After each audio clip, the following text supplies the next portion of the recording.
The first human screams echoed through the mining caverns of Orpheus 9, a small colony orbiting the pale star of Tyrannus. It was a new world, barely terraformed, still half dust and fire, but it was home. Families had come here to build, to dig, to claim their small piece of the frontier. When the Dracari came, they didn't come with words. Their ships fell through the sky like burning knives, cutting through the thin atmosphere. Metallic fangs gleamed in the sun, and their message was simple: submission or death. Humans tried to fight. Local security forces scrambled drones and railguns, but they were outmatched before they even saw the enemy. The Dracari were old, older than Earth's first light drive. Their fleets had enslaved worlds, bent species into servitude, and crushed resistance wherever it dared to rise. They called themselves the true inheritors of dominion. To them, humans were nothing more than adaptable flesh, a convenient workforce, easily broken, easily replaced. When the Dracari enforcer Krail descended upon the colony, his voice was broadcast to every living human. You will serve. You will mine the metals your weak arms can reach. You will build for the empire that owns you. The alternative is extinction. They executed the colony's governor in front of her people, on live transmission. The soldiers forced survivors to kneel while their city burned. Children were dragged into transports, elders left to rot in the dust. In less than a day, Orpheus 9 was silent. The Dracari claimed 50,000 human slaves. The rest were ashes, and across the galactic relay, their arrogance spread like wildfire. Cool. The masters of arrogance, the Dracari Empire celebrated their conquest with grand ceremony. In the golden halls of the core citadel, their nobles raised goblets of molten nectar, toasting the new spoils of war. Human slaves, pale, trembling, and defiant, were paraded through the streets of their capital, chains gleaming in the cold light. The crowd jeered. Children threw stones, another species tamed, another herd beneath our banner. The hairless apes serve now, as they were born to. They laughed at the footage of human soldiers falling, their screams distorted by atmosphere and static. They mocked humanity's technology, primitive warp engines, toy weapons. The word Earthling became synonymous with Pet, a Dracari general. Lord Vathrix made a speech that was broadcast to the entire empire. The species from Sol once believed themselves free. Let them learn the mercy of obedience. We are their destiny, their betters. Let Earth know that the strong have returned. They didn't know Earth had already heard. Deep in the Terran Defense Command, that broadcast played on repeat, soundless, except for the faint tremor of restrained rage filling the war room. When the last human scream ended, the first admiral stood and whispered almost gently, "Send it to all fleets. Classification: Orpheus Protocol." No one spoke after that. No one needed to. The silence before the storm. For 30 days, the galaxy watched and waited. The humans said nothing. Their colonies, their trade routes, their envoys, all went quiet. No comms, no transmissions, no retaliatory statements. It was as if the species had gone still. The Dracari took it as proof of fear. They mistook patience for surrender. Vathrix laughed when his advisors warned of retaliation. "Earth," he hissed, "they are traitors, diplomats, and idealists. Their fleets are ceremonial. Their soldiers rely on machines they barely understand. We took their colony and they do nothing. They are prey that has accepted its role." And then, one morning, all Dracari outposts within 50 light-years of Sol lost contact. No distress calls, no debris fields, just silence. At first, the Empire thought it was a technical fault. Then the silence spread. Dozens of systems went dark. Patrols failed to report in. Sensor relays stopped transmitting. When they finally sent an investigation fleet, 80 ships strong, only one returned. Its captain's final transmission was faint, fractured by static, but every Dracari heard it. They came out of nowhere. Ships without signatures. No emissions. No warnings. They didn't speak. They just killed. Their weapons. They tore space apart. They're not fighting for victory. They're fighting for vengeance. Then the transmission ended, replaced by silence once more. Fool. The human dawn. Dracari Empire's outer systems lit up with distress beacons as if stars themselves were screaming. Human fleets arrived not through known gates or predictable lanes. They emerged from folds of space, their hulls black as the void, absorbing light. Each ship bore the insignia of Earth's Terran vanguard. The division born in the ashes of earlier wars, resurrected for one purpose: retribution. Admiral Reyes, commander of the 3rd Retribution Fleet, gave a single order to her bridge: no demands. No negotiations. No mercy. The first strike hit the Drakari slave worlds, the same worlds that once echoed with human cries.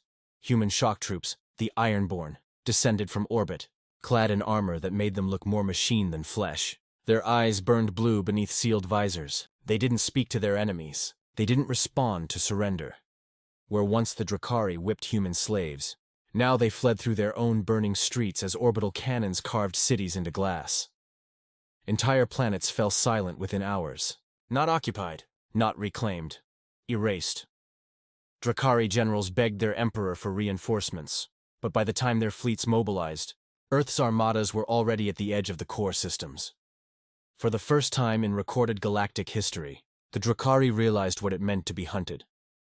The reckoning of fire. When the Terran fleets arrived in Drakari space, the Empire's Grand Armada assembled to meet them. 10,000 ships, the pride of 1,000 conquered worlds. The battle at the Twin, Sons of Caltheris, would later be called the Day of Ash. It began with a whisper, a coded transmission, from the humans that cut through every frequency. You wanted slaves. You found your masters. And then, the sky ignited. Human dreadnoughts, kilometers long, unleashed singularity torpedoes that folded light and matter alike. The Drakari fired back, beams, plasma storms, nuclear lances. But it was like trying to wound a hurricane. The humans had adapted every weapon the Drakari had ever used, and made them better, faster, deadlier. Where the Drakari relied on intimidation, humanity used precision. Where they used cruelty, humanity used mathematics. Where they believed in fear, humanity believed in vengeance. Admiral Reyes's flagship, Solar Requiem, led the charge, tearing through the enemy's command formation like a blade through silk. Each time a human ship fell, its data core transmitted targeting solutions to the others, ensuring the enemy paid in blood. For every human lost at Orpheus 9, 10,000 Drakari burned. By the battle's end, the Sons of Caltheris were dimmed by debris fields, an artificial ring of wreckage orbiting in silence. And through that silence came a final broadcast from Earth's high command. Slavery is over. The Drakari Empire is over. Let this be remembered. Humanity does not kneel. 6. The fall of the Empire. Word of the annihilation spread like infection. The Drakari hierarchy collapsed within weeks. Lords turned on each other, accusing rivals of betrayal. Fleets deserted, worlds rebelled, and wherever a Drakari remnant tried to rebuild, humanity was already there. Ships waiting in orbit, silent and cold. Some tried to beg for mercy, sending envoys pleading for terms. They received one answer, repeated across every transmission band: Orpheus 9. That was all. Entire generations of Drakari would later whisper that name as if it were a curse. To them, it became synonymous with death, with the day their empire broke. The final blow came not from weapons, but from mercy denied.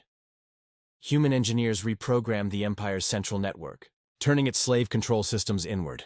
The Drakari's own shock collars, neural links, and obedience codes, once used on their slaves, activated on their soldiers. Within hours, the proud warriors of the Empire were kneeling in the streets, their own systems chaining them. Their new masters watched in silence as the devices they'd built for control became their own shackles. And when it was done, Admiral Reyes gave her final order: leave them. No empire, no rescue. Let them learn servitude from the ghosts of those they tried to own. 7. The silence. After vengeance. Years later, the ruins of the Drakari core still drifted in the void.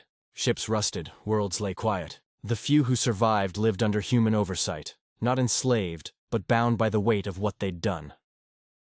Across the galaxy, other empires took note. Messages spread in hushed tones. Do not provoke Earth. Do not test the patience of the Terrans.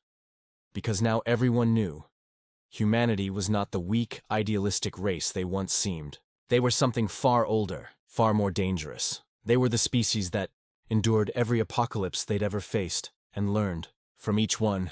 They were the species that looked at gods and monsters and refused to bow. And when wronged, when broken, they didn't scream for justice. They became it. 8.